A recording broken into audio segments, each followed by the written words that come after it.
they're not just talking about Bitcoin. They're talking about privacy.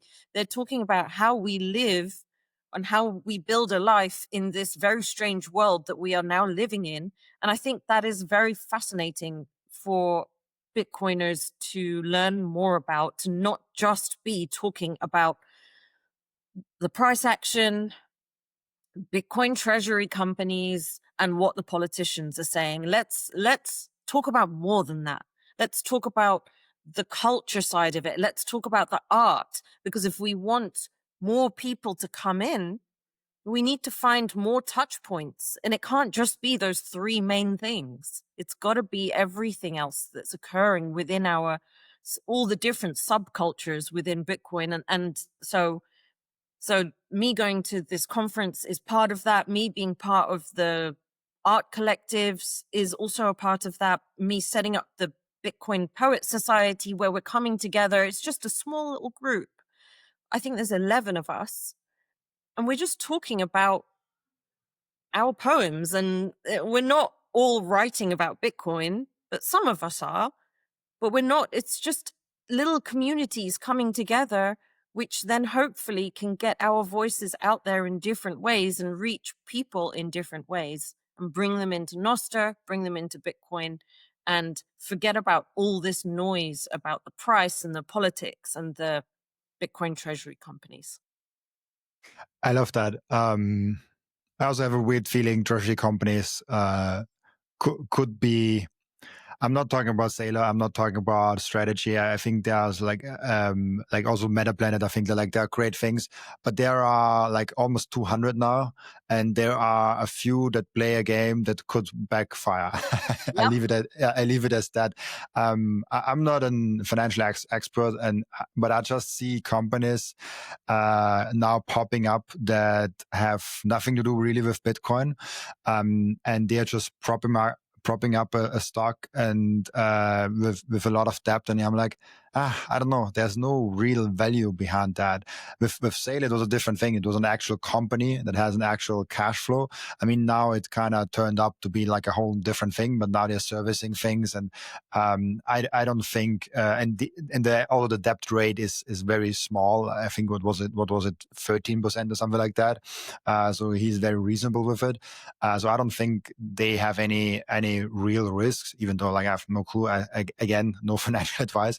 I definitely don't invest in stocks, but there are a lot of them that just like prop themselves up and more. And then I'm like, if there's a big bear market coming up, maybe a few of them actually fall down harder than we think.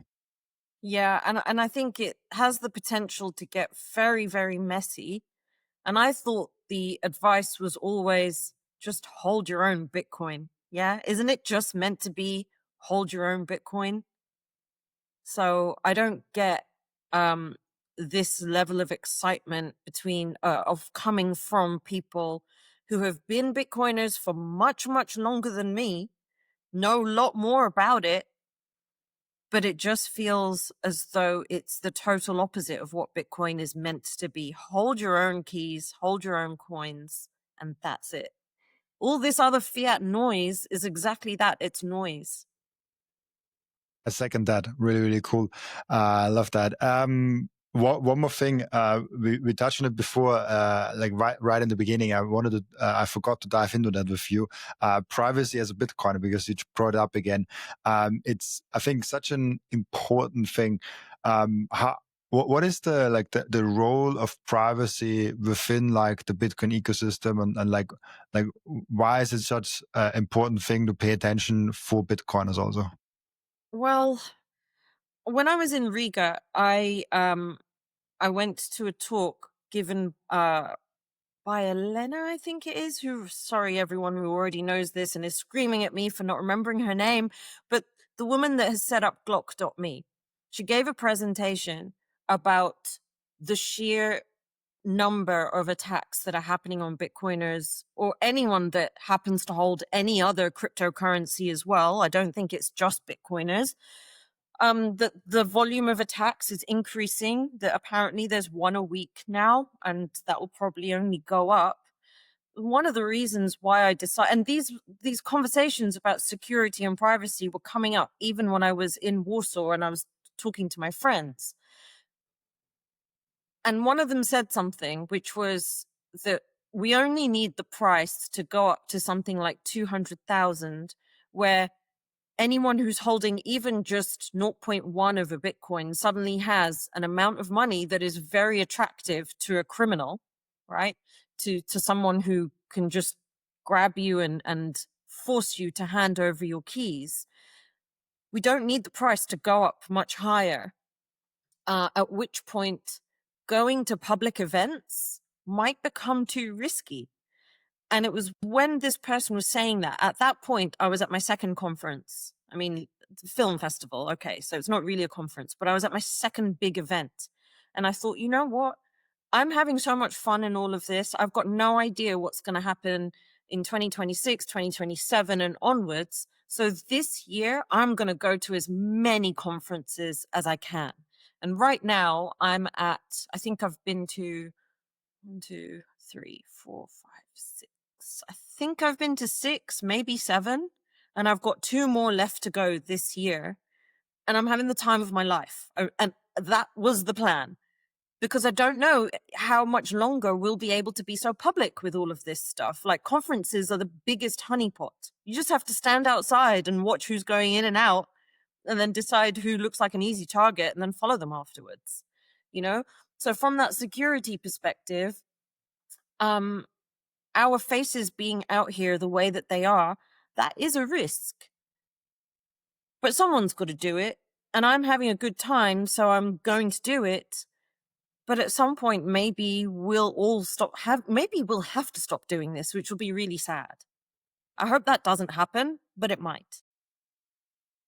Yeah. What I also always think is like there's so many other, because I I hope that Bitcoiners are getting educated and making it as hard as possible to get to their Bitcoin, so that, see, if there's more and more of that, hey, Bitcoin has very unique possibilities to get very hard access towards. So if you have Bitcoin in a very good way, even if someone comes to your home, like, you might not even be able to give it to him. You might need to travel through borders. You might need to go in a plane, and then like the whole thing gets like a Mission Impossible movie to get to your Bitcoin. And so what I hope is that this message actually gets to all Bitcoiners first, so they have the best possible setup for their own Bitcoin that they can possibly have. If they have that best possible setup that they can possibly have, then it will be very well known within also the criminal sphere, because they're also not that stupid, that it's better to go to someone's home that isn't a Bitcoiner, because they have thought about it. And I don't see in any other community even the thought of like, what if someone comes to my home, so well discussed outside of Bitcoin. Like, I don't see any other stock bros or finance people talking about that at all. And the fact that we are talking about it so much means we're actually paying attention. We're actually doing things. So I do think everyone's setup is not as secure as it can be. Like if we go to like most of the setups, you're like, oh yeah, like there's like 50 things you can improve. But we have a way better setup than like all of the finance pros and like all of the stock people and all of the even like some gold people maybe, because they don't have that good of a thing of like how to hide gold. They can hide Well, it. they're easy to get.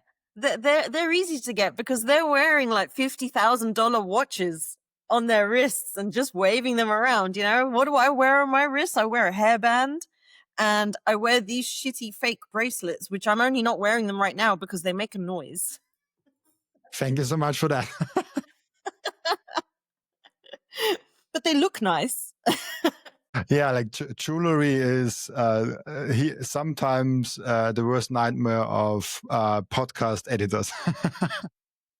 Yeah, no, I always take those off when I'm recording a podcast. And also suits, when people, like I've never experienced that, but like if people have suits on, sometimes in the TV interviews, they have the thing here on the Yeah. jacket, and then the jacket rubs on the shirt. Oh, And yeah. I because I pay attention to sound so much, because I edit, like now no longer, but like I edited a lot of the podcast myself. And if there's like an interview where it goes like very small in the background, I'm like, like I cannot listen to this. Like, I didn't nobody do a better sound here. But I also screw up a lot with the sound here and there. But yeah, it's an interesting topic of like how to be secure within in Bitcoin. But I do hope, because we are so well aware of it, that actually we will be fine long term.